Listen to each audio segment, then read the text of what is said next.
గురుభ్యో నమ. శ్రీ మహాగణాధిపతయే నమ. శ్రీ సరస్వతి నమ. భక్తులారా, వ్యాసప్రోక్త మహాభారత ఇతిహాసం యథాతథంగా చెప్పుకున్నాం. ప్రతి శ్లోకం దాని అర్థం. ఇందులో భాగంగా నిన్నటి వరకు మనం ఆది సభారణ్య విరాట ఉద్యోగ భీష్మ ద్రోణ కర్ణ శల్య సౌప్తిక స్త్రీ పర్వాలనే 11 పర్వాలు పూర్తి చేశాము. 18 పర్వాల్లో 11 పూర్తి చేసి 12వదైన శాంతి పర్వంలో 138 అధ్యాయాలు పూర్తి చేసి 139వ అధ్యాయంలోని 35వ శ్లోకం వరకు చెప్పుకున్నాం.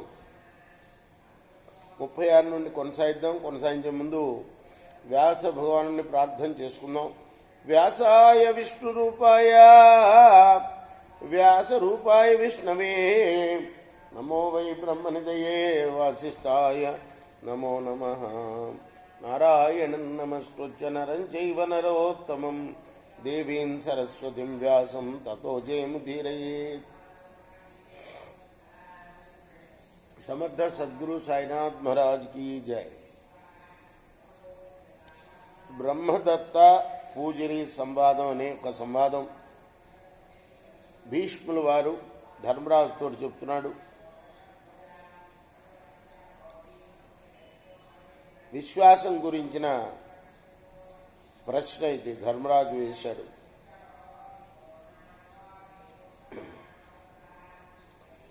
ఎవరి పట్ల విశ్వాసం ఉండవద్దు అని చెప్తున్నారు మీరు తాతగా. దీనివల్ల నా బుద్ధి తికమకబడుతున్నది, దీని గురించి వివరించండి అంటే ఈ కథ చెప్తున్నాడు అన్నమాట. బ్రహ్మదత్తుడనే అతనికి పూజని అనే ఒక పక్షికి జరిగిన సంవాదం. మహారాజు ఆయన బ్రహ్మదత్తుడు. ఆ ఘట్టంలో ఉన్నాం మనం. పూజన్యువాచ నృతస్య తు కర్తుస్య సఖ్యం సంధీయతే పునః హృదయం తత్ర జానాతి కర్తుశ్చైవ కృతస్య చ. పూజని అంటున్నది ప్రత్యపకారికి అపకారాన్ని అనుభవించిన వానికి మధ్య మరలా సఖ్యం కుదరదు. వారి మనస్సుల్లో పూర్వస్థితి మెదులుతూనే ఉంటుంది. ఇప్పుడు ఒకరికొకళ్ళు ద్రోహం చేసుకున్నారు.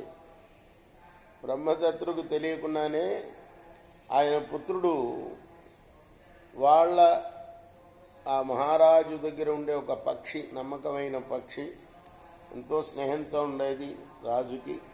రాజు కొడుకు కూడా రోజు ఒక ఫలం కోసి తీసుకొచ్చిస్తూ ఉండేది తన బిడ్డతో పాటు. అలా రాజు బిడ్డ తన బిడ్డ ఇద్దరు ఎదిగిన తర్వాత రాజు బిడ్డ కాస్త ఈ తన బిడ్డను చంపేశాడు గొంతు పిసికి పక్షి. అప్పుడు ఇద్దరికి ఒక విధంగా ఒకళ్ళకు ఒకళ్ళు అపకారం చేసినట్టు అయిపోయింది.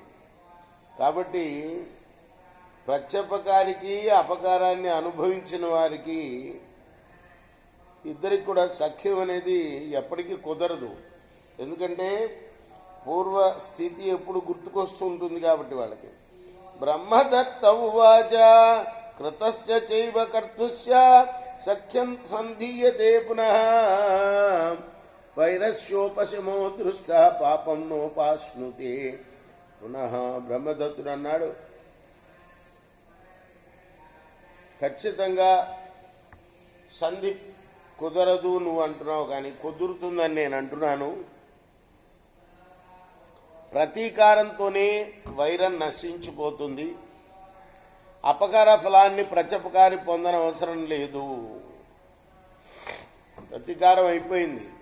బిడ్డ చంపేశాడు. ఈ పక్షి కూడా ఆ రాజు యొక్క కళ్ళను పొడిచేసింది, రాజు బిడ్డ యొక్క కళ్ళను పొడిచేసింది.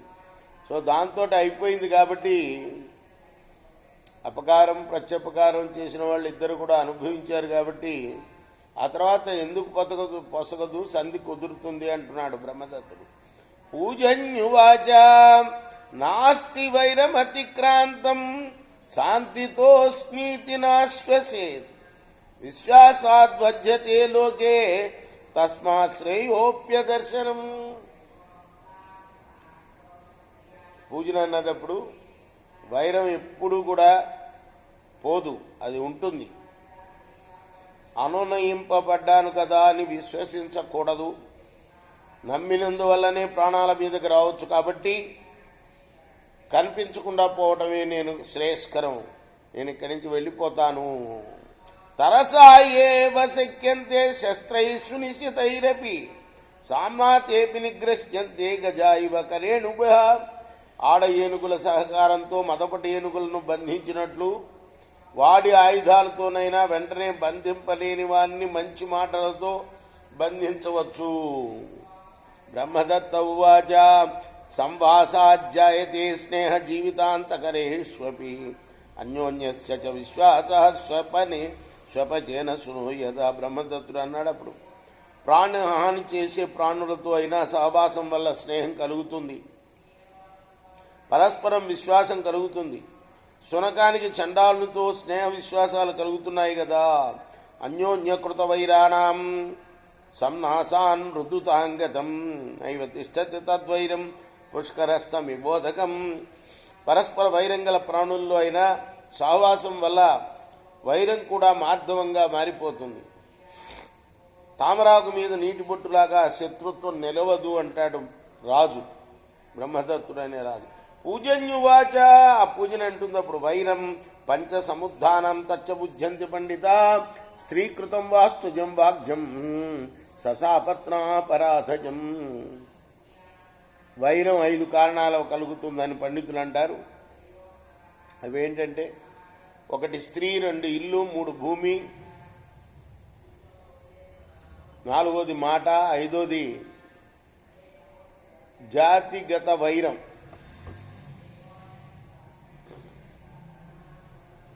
లేదా ఏదైనా అపరాధం. తత్ర దాత నహంతవ్య క్షత్రియేన విశేషత ప్రకాశన ప్రకాశున్నా బుద్ధ్వాపోషాను దోష బలం. ఈ 5 ఏదైనా కారణం ఉన్నా పరోపకారిని చంపకూడదు. విశేషించి క్షత్రియుడు ప్రత్యక్షంగా కానీ పరోక్షంగా కానీ అటువంటి వాటిపై పడరాదు. జరిగిన తప్పులోని బలాబలాన్ని గుర్తించి ఆ తర్వాతనే అడుగు ముందుకు వెయ్యాలి. కృత వైరే న విశ్వాస కార్యస్త్రియ సుహృద్యపి ఛన్నం సంతిష్టతే వైరం గూఢోగ్నిరివ దారుషు. వైరం ఏర్పడిన తర్వాత మిత్రునైనా సరే నమ్మకూడదు. కట్టెలో కనిపించకుండా నిప్పున్నట్లు వైరం పైకి కనిపించకపోయినా లోపల దాగి ఉంటుంది సుమా. నా విత్తేన నా పౌరుష్యాయ నా శాంతేన నచ్చ సుత్తై కోపాగ్ని శామ్యతే రాజన్ జియో తోయోగ్ని రివసాగరే. ధనాన్ని దానం చేయటం వలన కానీ, బెదిరింపుల వలన కానీ, ఓ రాజా అనునయింపున వలన కానీ, శాస్త్ర బోధల వలన కానీ కోపాగ్ని శమించదు. సముద్రంలోని బడబాగ్నిలాగా మండుతూనే ఉంటుంది సుమా. నహి వైరాగ్నిరుద్భూత కర్మచాప్యపరాధయం శామ్యత్వదగ్ధ్వా నృపతే వినాకే కతరక్షయాత్. రాజా, ఎగిసి పడుతున్న వైరాగ్ని కానీ, అపరాధం వల్ల చేసిన కర్మ కానీ ఏదో ఒక పక్షం నశించిపోయేదాకా చల్లబడదు సుమా, సమసిపోదు సుమా. సత్కృతస్యార్థమానాభ్యాం తత్ర పూర్వాపకారిణః నాదేయామిత్ర విశ్వాస కర్మత్రాసయతే బలాన్. అపకారం చేసిన వారిని, అపకారం పొందినవాడు అర్థమానాలతో సత్కరించిన అటువంటి శత్రువుపై విశ్వాసం ఎప్పుడు ఉంచకూడదు. దుర్బలులను వారు చేసిన పనులే భయపెడతాయి సుమా. నైవాపకారే కస్మింశ్చిత్ అహం త్వయి తదా భవాన్ నూషితాస్మి గృహేహం వేదాని విశ్వసామ్యం. ఇంతవరకు నేను నీకేమి అపకారం చేయలేదు, నువ్వు కూడా నాకేం అపకారం చేయలేదు. అందువల్ల నేను నీ ఇంట నివసించాను. ఇప్పుడు చేశాను కాబట్టి నీ కొడుకు కళ్ళు పొడి చేశాను కదా, అందువల్ల ఇప్పుడు నేను నిన్ను నమ్మలేను, ఇక్కడ నివసించకూడదు నేను. బ్రహ్మదత్త ఉవాచ కాలేన క్రియతే కార్యం తథైవ వివిధా క్రియ కాలేనైతే ప్రవర్తంతే కస్యేహాపరాజ్యతి. ఇప్పుడు బ్రహ్మదత్తుడు అన్నాడు, కాలమే అన్ని పనులు చేస్తుంది. కాల ప్రభావం వెళ్ళేటప్పుడు చెప్పమ్మా, తీర్థం ఇస్తాను. కాలమే అన్ని పనులు చేస్తుంది. కాల ప్రభావం వల్లనే వివిధ క్రియలు జరుగుతూ ఉంటాయి. మరి ఎవరికి అపరాధం చేసినట్టు? తుల్యంచోభే ప్రవర్తేతే మరణం జన్మ చైవ కార్యతే చైవ కాలేన తన్నిమిత్తన్న జీవతి. మరణం జననం సమానంగా జరుగుతూ ఉంటాయి. కాలం కారణంగా జన్మిస్తారు, ఆ కారణంగానే మరణిస్తారు. అంటే కాలమే కారణం జన్మించడానికి కానీ మరణించడానికి కానీ. వజ్జంతి యుగపత్కేచిత్ ఏకైకస్య నాపరే కాలో దహతి భూతాని సంప్రాప్యాగ్నిరివేంధనం. కొన్ని ప్రాణులు సామూహికంగా మరణిస్తూ ఉంటాయి, కొన్ని ఒక్కొక్కటిగా మరణిస్తాయి, కొన్ని చిరకాలం జీవిస్తాయి. ఇంధనాన్ని అంటిన నిప్పులా కాలమే సర్వప్రాణుల్ని దహిస్తూ ఉంటుంది.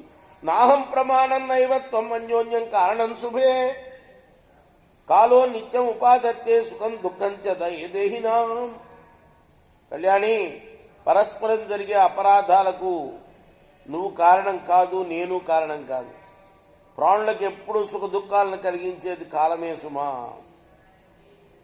ఏవం వసేహ సస్నేహ యథా కామమహింసత యత్కృతం తత్తుమే క్షాంతం త్వంచ వై క్షమ పూజని. కాబట్టి పూజని స్నేహంతో స్వేచ్ఛగా, ఏ బాధ లేకుండా, ఏ బాధపడకుండా నువ్వు ఇక్కడే ఉండు. నువ్వు చేసిన తప్పు నేను క్షమించాను, నువ్వు కూడా నన్ను క్షమించు. పూజన్యువాచ యది కాలః ప్రమాణంతే న వైరం కస్యచిత్ భవేత్ కస్మాత్ త్వపచితం యాంతి బాంధవైర్హేతై. అప్పుడు పూజన అన్నది, కాలమే అన్నింటికీ కారణమైతే ఎవరితోనూ ఎవరికి వైరం లేకపోతే తమ వారిని ఎవరైనా చంపినప్పుడు హతుని బంధువులు ప్రతీకారం ఎందుకు తీర్చుకుంటారో చెప్పు. కస్మాత్ దేవాసురా పూర్వం అన్యోన్యమభిజగ్నైరే ఇది కాలేన నిర్యాణం సుఖం దుఃఖం భవాభో. కాలం వల్లనే మృత్యువు, సుఖ దుఃఖాలు, పెరుగుదల తరుగుదలలు జరిగేటట్టయితే గతంలో దేవతలు రాక్షసులు ఒకరినెందుకు ఇంకొకరు చంపుకునేవారు. భిషజో భైషజం కర్తుం కస్మాదిచ్చంతి రోగిణ ఇది కాలేన సత్యంతే భేషై కిం ప్రయోజనం.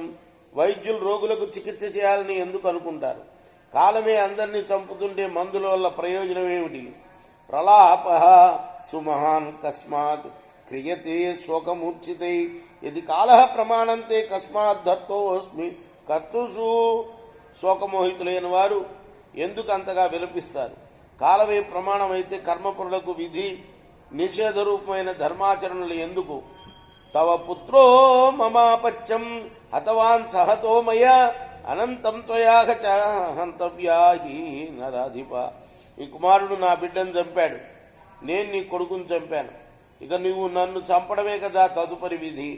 అహం హి పుత్ర శోకేన కృత పాప తవాత్మజే యథా త్వయా ప్రహర్తవ్యం తథా తత్వం చ మే శృణు. నేను పుత్రశోకంతో నీ కుమారుని ఏడ పాపం చేశాను, అలాగే నీవు నన్ను చంపుతావు. ఇక్కడ ఒక తత్వం ఉన్నది చెప్తాను విను. భక్షార్థం క్రీడనార్థం చ నరావాంఛంతి పక్షిణ తృతీయో నాస్తి సంయోగ వద బంధాధృతే క్షమ. మానవులు ఆహారం కోసం, ఆటల కోసం పక్షులను కోరుకుంటారు. బద్ధ బంధనాలు తప్ప హేతుబద్ధులైన మరో సంబంధం ఏమీ ఉండదు. వద బంధ భయాదేతే మోక్షతంత్ర ఉపాశ్రితే జని మరణజం దుఃఖం ప్రాహుర్వేద విదో జన. వధ బంధనాల భయం వల్లనే ముముక్షులు మోక్షమంత్రాన్ని ఆశ్రయిస్తున్నారు. జనన మరణాల వల్ల కలిగే దుఃఖం రానిదని వేదవేత్తలు అంటారు. ఇంకా చాలా కొనసాగుతుంది ఈ అధ్యాయం. రేపు కొనసాగిద్దాం 62వ శ్లోకం నుండి. కృష్ణార్పణమస్తు. సాయి కృష్ణార్పణమస్తు.